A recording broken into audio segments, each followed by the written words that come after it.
Sigo con el magistrado con especialidad en Derecho Penal, Juan Olvera López. Muchas gracias por permanecer aquí, abogado.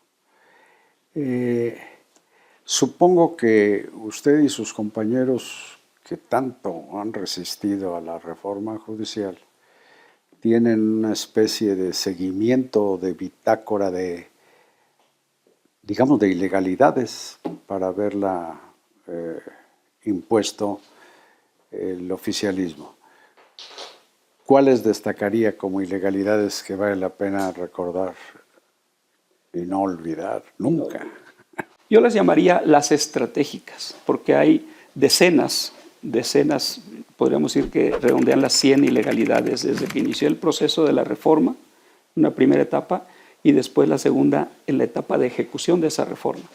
De febrero del año pasado a septiembre del año pasado fue la etapa de la reforma. Y de septiembre del año pasado a la fecha es la segunda etapa, la de ejecución. Más o menos le estamos dando seguimiento a las ilegalidades y alrededor de 100 hay de ellas. Pero quiero identificar 5 que son estrategias que son las que han definido el rumbo de este desaseo general. El primero, en orden cronológico, fue la decisión del INE, avalada por el Tribunal Electoral de la Federación, de otorgar una representación artificial, indebida, a el grupo político en el poder encabezado por Morena y 2 partidos satélites más. ¿Por qué esta decisión? Porque esta decisión les asignó un porcentaje de diputados superior al que constitucionalmente tienen derecho. Sí, superior al porcentaje de votos que obtuvieron. Es correcto. Entonces, le tocaba alrededor de, aplicando la norma constitucional, que no tiene mayor problema en su propia lectura, entre 54 y 57%. Los especialistas distinguen entre 54 y 57%. Pero tiene el 75% de las curules. Así es. Ahí está la sobrerepresentación, que es matemáticamente. Bueno, es en la Cámara de Diputados, pero hay que recordar también que en la de senadores, para la aprobación de esta reforma, iba yo a decir esta porquería, y prefiero decirte esta porquería, compraron, a cambio de anularle persecuciones judiciales, compraron el voto del senador Miguel Ángel Yunes Márquez de manera descarada. Fue público esto, fue notorio, porque no reunían el número de votos necesarios. Y él dio el voto decisivo, que creo que era el 96, para obtener los 2/3. 86. 86. Para obtener los 2/3. Entonces, en la Cámara de Diputados lo obtuvieron a través de esta representación, que estaba muy distante de lograrlo sin esta asignación que le hizo el Tribunal Electoral. Le faltaban decenas de diputados para lograrlo. En la Cámara de Senadores el mecanismo fue diferente, les faltaban realmente 2. Uno fue el caso de un senador por Campeche, ¿recordará usted? Es cierto. Ese fue uno. Y el que terminó por cerrar la mayoría. El de Campeche, que pretextó estar en un asunto de su papá ya detenido en una fiscalía estatal. Sí, sí. Puro cuentazo, y con eso se hicieron de la mayoría antidemocrática. Pero ¿qué otros puntos de Entonces, los ahí está un primer tema. El segundo tema es el de aprobar la reforma, pese a que había decenas de juicios de amparo que le estaban ordenando vía suspensión que detuvieran la reforma. Pero eso está muy debatido, porque no se puede combatir una reforma constitucional según la ley de amparo. Bueno, es que ahí está un punto delicado. ¿Según quién? Según la ley de amparo. Sí, pero esta era una reforma constitucional y la reforma constitucional no tenía ese candado. El propio legislador advirtió que ese candado no estaba en la Constitución y después cambió la Constitución, precisamente para subir de la ley de amparo esa regla a la Constitución. No estaba en la Constitución, pero estaba en la ley de amparo. Claro. Y como toda ley era combatible. Los jueces de amparo todos los días decidimos miles de casos de amparo y aplicamos las reglas fundamentales de la Constitución y la desarrollamos conforme a las reglas secundarias de la de amparo. Los grandes trazos están lógicamente en la Constitución. Y era un tema debatible y debatido, no era un tema nuevo. Y en muchos casos la solicitud de amparo no era tanto por la reforma en sí, sino por la manera sucia como se había alcanzado, ¿no? Porque ordinariamente los problemas estaban en la ley, no en la Constitución.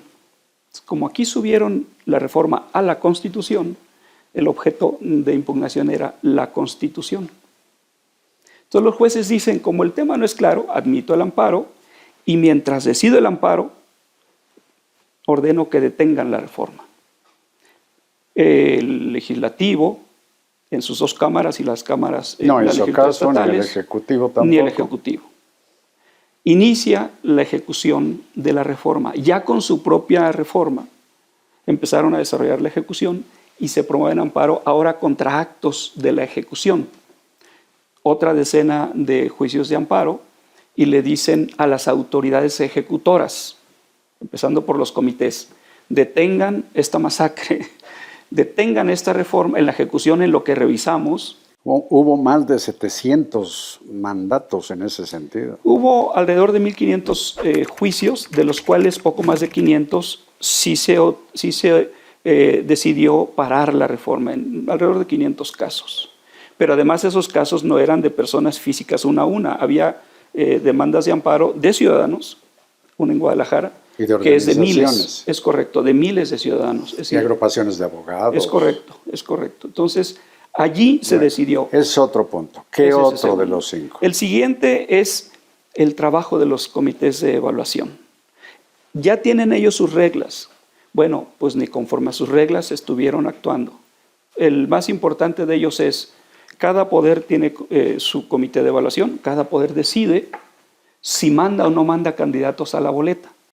A eso iba y disculpe que lo interrumpa. Pero aquí en el machote de la boleta electoral, por ejemplo, para decidir por las ministras y ministros que compondrán el próximo pleno de la Corte, que bajarán de 11 a 9,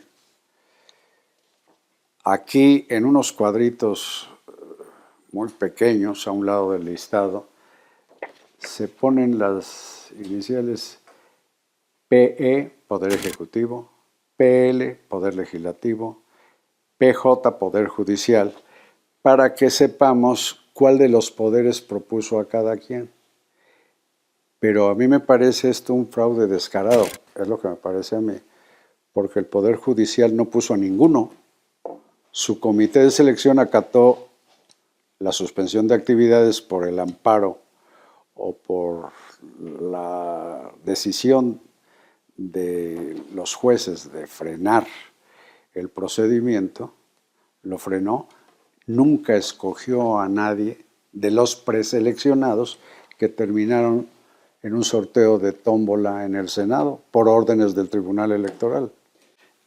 En primer lugar, el comité dijo, yo no continúo porque hay una suspensión de amparo que me impide continuar. Fue la única autoridad que decidió acatar la suspensión de amparo.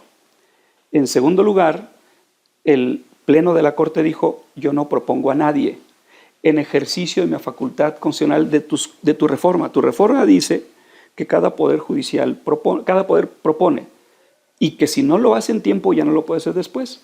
Dijo la Corte, bueno, pues yo no propongo a nadie en ejercicio de tus reglas. Cuando decidió que no manda a nadie, el Senado de la República dijo, ¿cómo que no va a mandar a nadie? Instó al Tribunal Electoral que lo facultara a él asumir la actividad del Poder Judicial y eso hizo. Bueno, y en las boletas aparece la mentira de que están propuestos por el Poder Judicial. ¿Qué otro vicio detecta? El siguiente tema son las reglas en general de elección, que son terribles. La distribución de las candidaturas en todo el país es totalmente improvisado, que se entiende porque no hay reglas claras. Mezclaron los territorios de los distritos electorales políticos con los distritos jurisdiccionales del poder. Entre muchas otras. Y generaron el escenario de que un ciudadano que se presente en las urnas, por ejemplo en la Ciudad de México, va a tener 10 boletas que llenar, con muchas variables. Esta es otra variable. Para los que ya tienen cierta edad como la de su servidor, se acordarán del melate, que además son más chiquitos, pero igual de variables, ¿no? Y en la Ciudad de México, por ejemplo, en la alcaldía Álvaro Yo Obregón, le saqué una ahí está. fotocopia a esto. Creo que resulta más amigable esa que estas 10 hojas que va a llenar un ciudadano. No son 9, 6 federales y 3. En la Ciudad de México son 9. En los estados puede variar. Por ejemplo, en Tabasco y en Aguascalientes son 10. En Chihuahua son 11. En Veracruz 17. Porque también tiene legislación estatal y ahí distribuyeron por materias los jueces locales. Y en Por algunos ejemplo, estados, cuando menos en 2, se elige también gente para el Congreso Estatal o presidencias municipales. Es correcto. En Veracruz cada entonces, votante tendrá 17 boletas. 17 boletas con muchas variables. Por ejemplo, en la Ciudad de México son 56 variables. Una persona que va a votar ahí tiene que llenar 56 recuadros. En Tabasco tiene que llenar 79. Solo por poner un lugar grande, en la Ciudad de México, Tabasco mediano y Aguascalientes 77, que es un estado chico. Pues por este tipo de complicaciones y de, pues yo digo, chicanadas, es que el magistrado Juan Olvera López y otros 1,500 compañeros y compañeras del Poder Judicial han estado y seguirán en resistencia, y a muchos de los que ya dijeron adiós a las almas, ni siquiera los han liquidado. Así es, gracias. Muchas gracias a usted, don Juan. Don Juan. Gracias, don Carlos. Gracias a ustedes y buenas noches.